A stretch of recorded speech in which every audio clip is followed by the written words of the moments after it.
Olá, turma. Boa tarde, boa noite, bom dia, né? Dependendo do horário que você está assistindo essa aula. Então, vamos continuar nosso assunto, né? Estamos saindo de embriologia e vamos falar na aula de hoje sobre reprodução.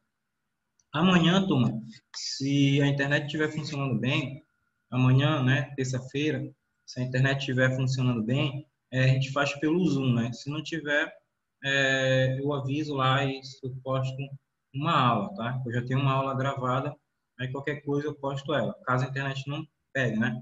Tá horrível desde domingo, né, até segunda-feira, ok? Mas vamos lá, tá? Da parte de reprodução. Bem tranquilo aqui, não tem muita dor de cabeça, ok? Reprodução, pessoal, tipo de reprodução, né? Nós temos reprodução sexuada e reprodução assexuada.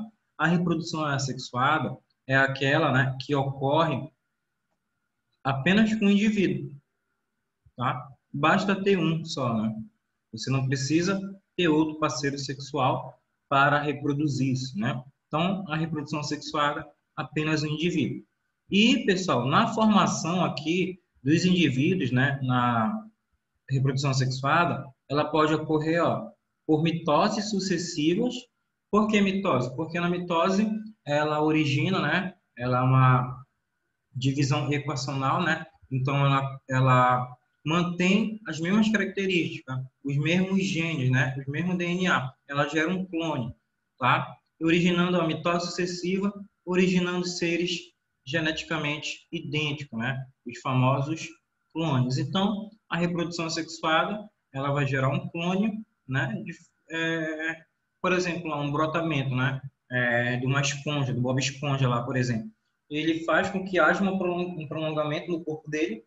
Quando parte-se aqui, cai no solo, vai dar origem a uma nova esponja, né? Então, a reprodução sexuada, quando ocorre apenas com um indivíduo, somente um indivíduo, tá? Não vão confundir com seres hermafroditas, tá? Exemplos de reprodução assexuada. Eu tenho aqui, ó, a bipartição ou a cisparidade, tá? Dependendo do livro, ele pode vir como cisparidade ou ele pode vir como bipartição. Mas geralmente os autores colocam bipartição, tá? É comum em seres aqui, ó, unicelulares, né? Por exemplo, lá numa bactéria. A bactéria, ela faz muito bipartição. Você tem um, ela se parte, né, ao meio e dá origem a duas bactérias, né, originando seres geneticamente iguais. A laceração, né, também chamada de fisão ou fragmentação. A maioria aqui, pessoal, dos livros, dos autores, eles chamam de fragmentação. O C, ó, fragmenta o próprio corpo, tá? Ou também brotamento, ok? Por onde cada pedaço formará um novo ser. Exemplo, poríferos, né? As esponjas, quinidários. Quem é que eu tenho lá? Eu tenho os pólipos, ok? Né? Eu tenho as água-viva. Eu tenho vermes aqui, por exemplo, a planária, né? Que é uma verminose de vida livre, né? Vive em ambiente aquático. E eu tenho os equinodermos. Aqui, por exemplo, lá eu tenho a estrela do mar. Se você cortar aqueles 5 braços dela, aqueles 5 braços irão dar origem a uma nova esponja, ok? Então, cisparidade, né, ou bipartição se divide ao meio. A laceração ou fragmentação, ele fragmenta uma parte do corpo e essa parte do corpo onde cair vai dar origem a um novo ser, né? Ó, não esqueçam, matrículas estão abertas, tá? Para 2021. Eu sei que vocês são do convênio, mas vai que você repita de ano, né? Então, ó, já sabe, né? Olha o exemplo aqui, pessoal, da laceração na planária. Essa planária aqui, ela está sendo cortada em 3, olha. Tá? Esses 3 pedaços aqui irão dar origem a 3 novas planárias.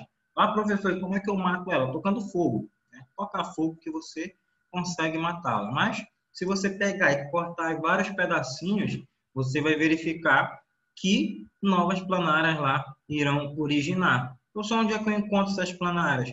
Geralmente, assim, em esgoto, né, na frente da sua casa, assim, se tiver, né, passa um bichinho bem pequenininho preto, parece uma uma lesmazinha, só que ela tem 2 ocelos, né? 2 estruturas semelhantes a óleos, né? São óleos, na verdade, ocelos, mas são pouco desenvolvidos. São bem pequenininhas e elas se locomovem assim. Bem pequenininhas mesmo. Ó, o brotamento, turma, a gemiparidade, né? É quando o ser ele vai dar origem a um novo pedaço, dá um broto. E esse broto, aonde ele cair, ele vai dar origem, né, a um novo indivíduo, como acontece aqui nas esponjas. A esponja está se reproduzindo de forma assexuada por brotamento. Ela deu origem a um broto. Esse broto, onde ele vai cair, vai dar uma origem a uma nova esponja, tá? Isso aqui que é o Bob Esponja. Ele tem capacidade de se reproduzir sexuadamente também, tá? Ele se reproduz sexuadamente quando ele quer perpetuar essa espécie, ele quer colocar a larva, ele quer dar origem a novas esponjas em ambientes mais distantes, né? Conseguir perpetuar em outros locais. Mas se ele quiser dar origem a colônias, né? Quiser dar origem, né, a formar lá os corais, poríferos, equinodermos, entre outros, ele vai se reproduzindo por brotamento, é bem rápido. A estrobilização, tá, turma? Por exemplo, aqui, ó, a estrobilização, ela ocorre com plateomito. Qual é o plateomito que ocorre? A planária, né? Ela tem aquelas bolsinhas e cada bolsinha dela lá, quando ela vai fazendo um processo de estrobilização, vai liberando nas fezes, né? Tem milhares, mais de 5.000 óvulos em cada estróbilo daquilo, tá? Então, a estrobilização é quando ela vai, sabe aqueles brinquedinhos de criança, colorido lá, de peça que vai encaixando uma na outra? Pois é como aquilo, você vai tirando aquelas pecinhas, você vai desencaixando e ela vai liberando, ok? Aqui eu estou falando do plateomito, né? A tênia, que é a famosa solitária, né? Quando você era criança, seu pai falava, meu Deus, come, come, não engorda. Tá com uma solitária na barriga, né? A solitária chega, dará no primeiro ano, né? Primeiro, segundo ano, né? Que chega a até 5 metros, dependendo do indivíduo. Quinidária aqui, por exemplo, pessoal, eu tenho a água viva, só que a água viva, ela faz o processo meio que curioso, né? Porque a água viva, ela vai se reproduzir de forma sexuada. Quem se reproduz de forma assexuada é o pólipo aqui, ó. Tá? Este pólipo aqui, ó, é que se reproduz de forma assexuada. A água viva, ela se reproduz de forma sexuada, ok? Aqui, ó, tem 2 águas vivas, né? Tem uma outra bem aqui, né? Aqui, por exemplo, uma água viva. Aqui o que acontece? Libera, né, o gameta masculino na água, ele vai nadando em direção aos óvulos. Quando ele fecunda os óvulos, ele vai dar origem, né, a uma larva, que é o embrião. Essa larva ela fica nadando até ela cair no solo. Quando ela cai no solo, ela fica fixa, né, lá ao solo, e ela vai dar origem a esse pólipo. Esse pólipo cresce e ele começa um processo de estrobilização, tá? E ele começa a desenvolver e ir liberando, tá? Vai saindo aqui o estróbilo, vai desencaixando. Cada estróbilo desse que desencaixa vai dar origem a uma água viva, ok? São milhares, pessoal, são milhares. Eu vou ver se eu acho o vídeo e coloco lá para vocês no Eclair lá, a reprodução. São muitas mesmo. Você já deve ter visto no Bob Esponja, né? No Bob Esponja aparece. Tem um episódio lá que aparece a origem dela lá, são vários, né? Estróbilos, né? Vão saindo e vão atrás do Bob Esponja e do Patrick, né? Ficam eletrocutando os dois, tá? Aqui, ela faz a alternância de gerações. Por quê? Porque uma fase é sexuada, que é a água viva, e a fase assexuada é o pólipo. Estrobilização é quando vai desencaixando essas pecinhas aqui, ó, como se fossem peças. Ainda aqui, pessoal, a parternogênese, ela ocorre, né, quando o desenvolvimento do óvulo, ele não precisa ser fecundado pelo espermatozoide, né? Não há, portanto, a mistura de genes, né, de gametas diferentes. Esse óvulo, por parternogênese, ele se desenvolve e dá origem a um novo ser, né? Acontece em insetos, como, por exemplo, abelhas, pulgões, né? Alguns vermes, crustáceos, tá? Mas principalmente aqui nas abelhas, quando ela vai dar origem ao zangão. Então, ela libera o óvulo, aquele óvulo se desenvolve sozinho, não precisa ser fecundado, e vai dar origem a um macho. Por exemplo, depende, né? Se for na abelha aqui, vai dar origem ao zangão. Aí o zangão cruza com a rainha e dá origem a operárias que são estéreis, né? E aqui, por exemplo, pessoal, tipo de partenogênese quando há óvulos haploide e quando há óvulos diploide. Quando é um óvulo haploide, ele vai dar origem ao zangão. Como assim haploide? É só a metade dos cromossomos. A rainha, vamos supor nós aqui, cadê a imagem? Ó, a rainha, né? Ela tem 32 cromossomos. Quando ela libera o óvulo dela, ela libera um óvulo com 16. Okay? Ela vai liberar um óvulo dela com 16. Aí o que acontece? Quando ela libera um óvulo com 16, vai dar origem, né, ao zangão. Okay? Vai dar origem ao zangão. E esse zangão cruza com a rainha e vai dar origem às operárias, que são estéreis e não pode ter filho. E se ela quiser dar uma origem a uma nova rainha, também ela consegue, tá? Então, ela vai cruzar com o zangão, e que é o filho dela, que dá origem às operárias, né? Então, a operária ela é irmã e filha do zangão, ok? E diploide é quando ocorrem ovos diploide, né? Que tem um total de cromossomos, e acontece em alguns insetos e em alguns largatos, ok? Por exemplo, lá no inseto, se eu não me engano, acontece lá na classe mesmo dos insectas, tá? Com algumas moscas, por exemplo, né? As drósofilas aqui, elas conseguem dar origem por partenogênese. Aqui, pessoal, só de curiosidade, tá? A retenóica, né? A renotoca, que produz apenas macho, né? Como é o exemplo das abelhas. Quando a partenogênese é de forma renotoca, apenas macho. Quando é telitoca, né? Produz fêmeas, como é exemplo de pulgões, né? Durante a primavera e verão.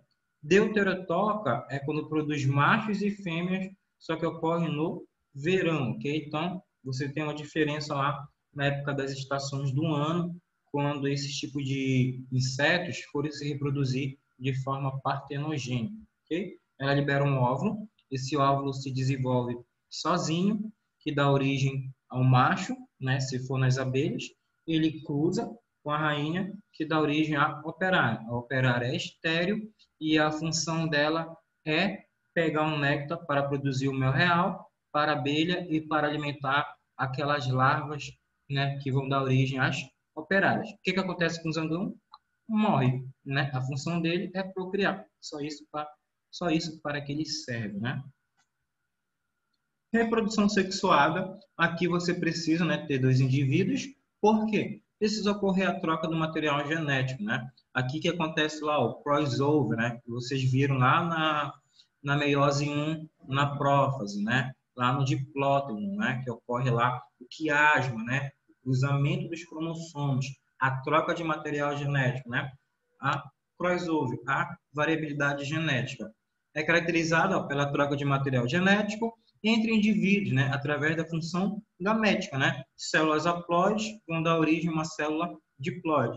Promove a maior variabilidade genética, levando maior taxa de sobrevivência nas espécies. Isso é devido a crossover e distribuição independente do cromossomo. Crossover ocorre na meiose 1, lá na prófase 1, na fase diplóteno, e a distribuição independente dos cromossomos ocorre na anáfase 1, né? Quando os cromossomos são puxados inteiros para os polos opostos. Então, crossover, prófase, distribuição dos cromossomos independentes na anáfase 1. Vocês lembram que a anáfase 2 é um processo igual a mitose.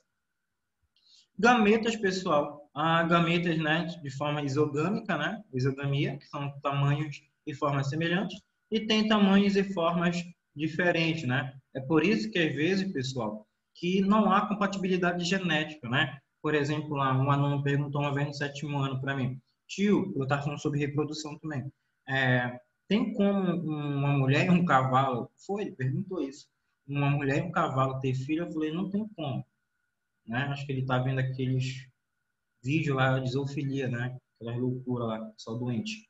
Aí eu falei que não tem como porque A quantidade de cromossomos presentes no gameta humano, né, é diferente do cavalo. Okay? Então, não tem como, não vai ter fecundação, né? Ele vai se degenerar. E aqui, pessoal, o tipo de fecundação pode ser externo. Toda vez que eu falar fecundação externa, é quando ocorre fora do organismo. Já diz, né? Externo, fora. Interna, dentro. Onde que ocorre interna, pessoal? Na gente, mamíferos, né? Ocorre na gente, nas mulheres, né? A fecundação interna. Em alguns mamíferos também. Claro, pessoal. Por exemplo, a fecundação externa e desenvolvimento é externo, logicamente, né? E se for interna, a fecundação ela pode ser interna, mas o desenvolvimento pode ser externo. Animais ovíparos, né, que colocam ovos. A fecundação ocorre dentro da fêmea, mas o desenvolvimento embrionário vai ocorrer dentro de um ovo. Ela pode ser cruzada, presente em organismos hermafroditas, né, onde um ser atua como macho e o outro como fêmea, tá? Mas o que acontece aqui na verdade, pessoal? Aqui, né? Na verdade, aqui, cruzada é quando tem um macho e fêmea, né? Ficou errado aqui, né? Aí ele coloca a fecundação cruzada pode ser recíproca ou mútua, onde os dois seres indivíduos atuam ao mesmo tempo, como macho e outro como fêmea, dando e recebendo espermatozoide, tá? A digitação aqui de lado ficou errado, tá? Bem aqui só tirar essa parte de hermafrodita. Porque o hermafrodita, pessoal, é quando há fecundação recíproca, tá? Opa, estou pagando no lugar errado. É aqui. Aqui, ó. Ok? Quando há fecundação recíproca. É só lembrar lá da minhoca. A minhoca, elas ficam ao contrário, né? Porque ela tem tanto o masculino como o feminino. O que elas fazem? Ao inverso. Elas ficam ao contrário, né?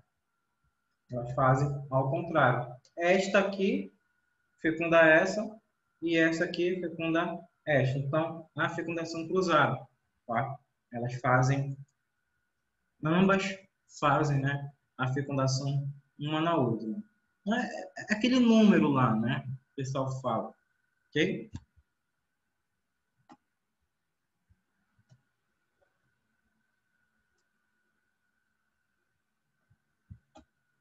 Ambos ficam grávidos. Externa, pessoal, o caso do anfíbio, né? Aqui, ó, famoso amplex, né? Até já contei a história para vocês do amplex, né? Que é o agarrão do macho, né? Quanto mais ele aperta, mais ele estimula a fêmea, e quanto mais ele aperta, mais ela grita. Quanto mais ela grita, mais estimula ele a liberar o espermatozoide, né? Ele libera o espermatozoide na água e ela também libera o gameta na água, né? Isso aqui é chamado amplex, né? Que é o agarrão. Por isso, se você tiver piscina e estiver ouvindo barulho de sapo lá próximo à sua piscina, pode ser na frente da sua casa, no seu quintal, já sabe que os sapos estão querendo acasalar, né? Ou querer reproduzir, né? Mesma coisa, né? Acasalar e reproduzir. E é por isso que você tem que colocar cloro na sua piscina. Tendo cloro, o cloro vai eliminar esses óvulos, esses espermatozoides, né? Agora, se você não limpa sua piscina, você vai estar tomando banho nos gametas desses animais lá, né? Né? Vai, né? Você está lá brincando com os gametas dos bichinhos lá na água. Okay? É por isso que eles vivem próximo à água, né? Claro que tem a sua pele que é úmida, né? Eles fazem a troca gasosa através da pele também. O pulmão deles não é totalmente eficiente, então eles fazem respiração pulmonar e respiração cutânea. Por isso que eles têm que ficar próximos ao ambiente aquático, tá? Então é externo, fora do corpo, né? O famoso complexo. Tinha as festas de biologia lá na Unifap, núcleo complexo. Interna, né, pessoal? Havia a imagem aqui, né? É quando há dentro, né, a penetração. Ó, aqui na externa não tem penetração, né? Não há penetração, né? Pênis e o canal vaginal. Já aqui há a penetração, né? Você está vendo aqui, ó, até o pessoal assustado lá com os dois elefantes, né? Então aqui vai ter a troca. E pessoal, tirando aqui, ó, né? Tirando aqui os outros animais não é por prazer, é por reproduzir mesmo. A única função mesmo dessa reprodução é gerar descendente. Em nós, seres humanos, que já mudou, né? Tem mais a ver com afeto, carinho, né?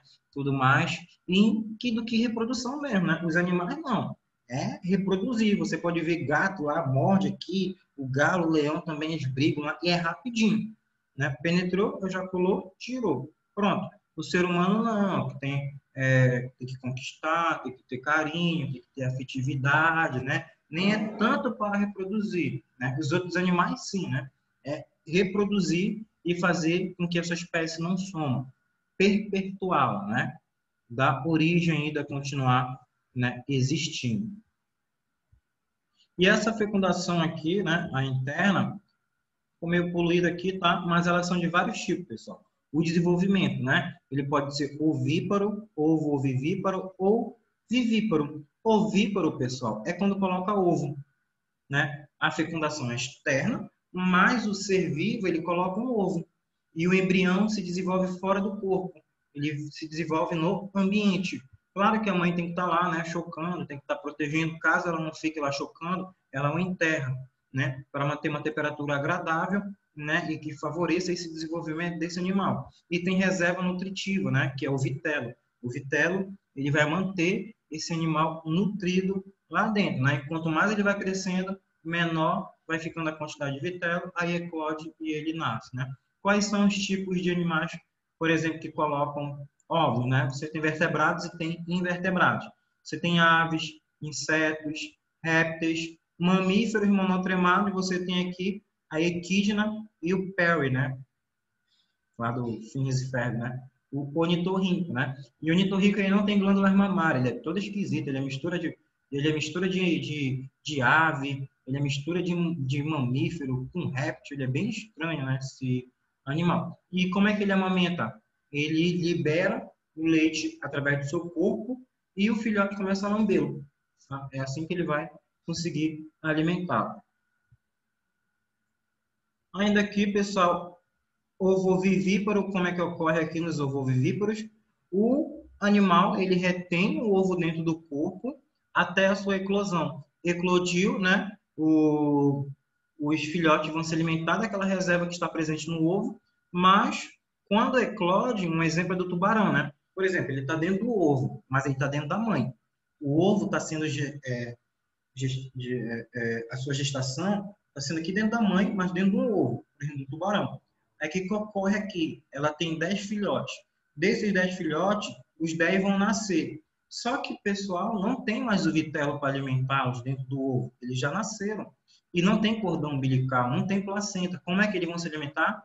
Começa a luta pela sobrevivência, né? O canibalismo. Se tem 10, 6 come os outros 4 lá para conseguir sobreviver e depois eles nascem, ok? Olha aqui, ó, por exemplo, a bolsa de tubarão, que é a bolsa da pequena sereia, né? O óvulo, né, do tubarão, que é a bolsa da pequena sereia. Quem assistiu Pequena Sereia lembra que ela leva uma bolsa aqui na cintura e é um ovo de tubarão. Aqui, por exemplo, ó, o escorpião, ele é ovo vivíparo, fica com os ovos.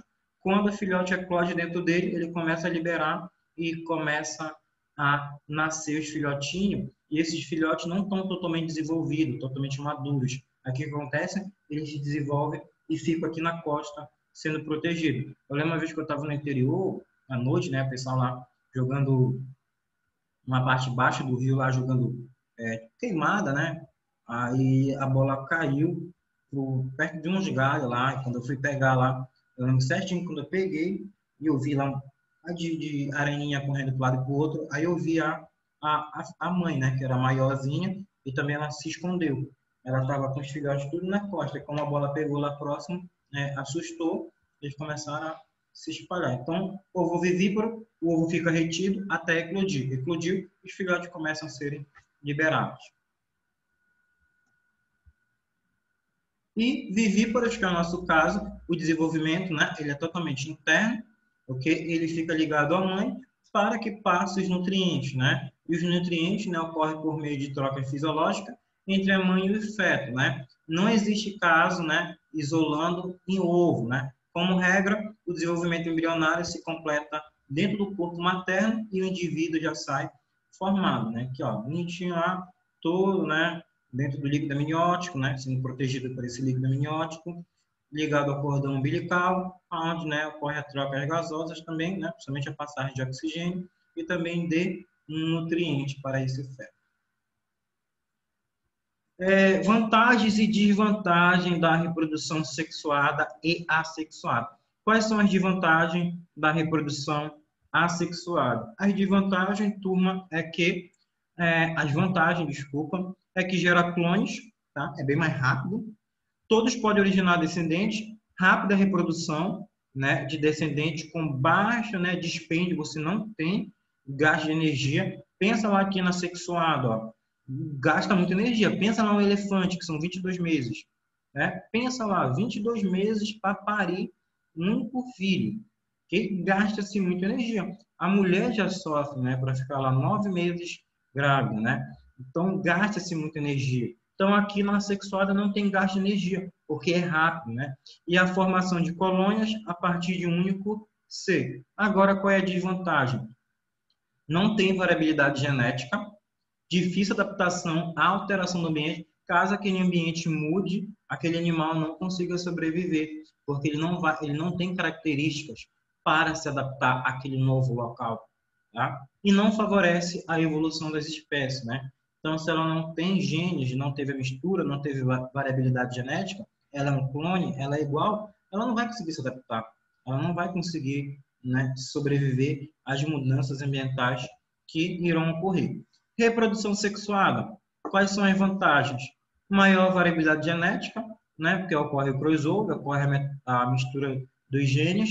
Maior capacidade de sobrevivência em ocorrência de mudanças ambientais e climáticas e favorece a evolução das espécies. Desvantagem, processo lento, demora-se meses, gasta-se muita energia na formação dos gametas e no processo que resulta na fecundação, né? Então, gasta energia até no processo de mitose, né?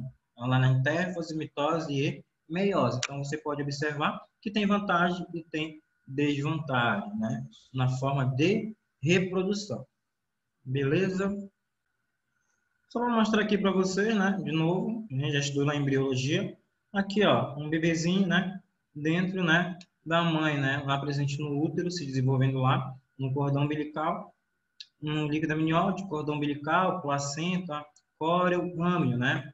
Aqui, de novo, como eu falei para vocês, ó, saco vitelíneo, presente em peixes, répteis, aves e mamíferos. É uma estrutura formada de um saco, né? E qual é a função dele? Armazena reservas nutritivas durante o desenvolvimento, né, do embrião. Nos mamíferos, esse anexo é reduzido, pois a placenta, né, ela vai assumir essa função de nutrição. Olha aqui, ó, um alevinho, né, filhotinho lá de peixe, ó, com o vitelo, essa parte amarela aí, ó. Ele vai puxar esse nutriente. Aí depois esse vitelo some, né? Então o vitelo é um saco de reserva nutritiva. Okay? O alantoide, pessoal, qual é a função do alantoide, né? É uma estrutura, né, formada de vesículas e a principal função do alantoide, né, é a troca de gasosas. Okay? Então, o alantoide apresenta a função, né, de extrair o cálcio da casca do ovo, que será utilizado na formação do esqueleto, né, descalcificação e facilita, né, também o rompimento, e principalmente no armazenamento das trocas gasosas nos mamíferos. O âmnio, líquido amniótico, protege o embrião, né, contra dissecação e também contra choques mecânicos. Né? Pô, pegou um soco lá na barriga, aí vai proteger, né? Tá? Aqui, pessoal, os répteis e aves e os mamíferos são amnióticas e alantoides, né? Por formarem o âmnio e o alantoide, respectivamente. E os peixes e os anfíbios são amniotas, né? E alantoidianos, por não formarem o âmnio e nem o alantoide, tá? Eles não fazem essa formação. O córeo, pessoal, é uma película, né? Que vai reverter, né? Vai fazer um revestimento, desculpa, né? Desse animal, uma membrana, tá? Que ele vai proteger toda essa estrutura. E o córeo, como o alantoide, eles se unem e formam a placenta. E a placenta, pessoal, presente apenas nos mamíferos, e ela permite a fixação do embrião na parede do útero e realiza trocas gasosas. Por quê? Quem é que fazia a troca gasosa? O alantoide. como o alantoide e o córeo se unem, né, vão se unir, aí quem faz a troca gasosa agora é a placenta, entre o feto e o sangue materno, permitindo a passagem de nutrientes para o embrião e promove a retirada de excretas, né? Cordão umbilical, a partir do pendúculo embrionário, né, procede como uma estrutura de comunicação entre o embrião e a placenta, né? Então, que conduz, né, o sangue arterial e possui duas artérias que conduzem o sangue venoso, né? Então, onde vai passar é um elo de comunicação entre o bebê e a placenta, né, que está na mão, tá? Isso aqui é outras características, né? Que a gente já estudou, a estrutura do homem, né? Isso que a gente não precisa estudar. Ok? Então, pessoal, até nossa próxima aula. Beleza? Creio que seja vírus que a gente vai estudar.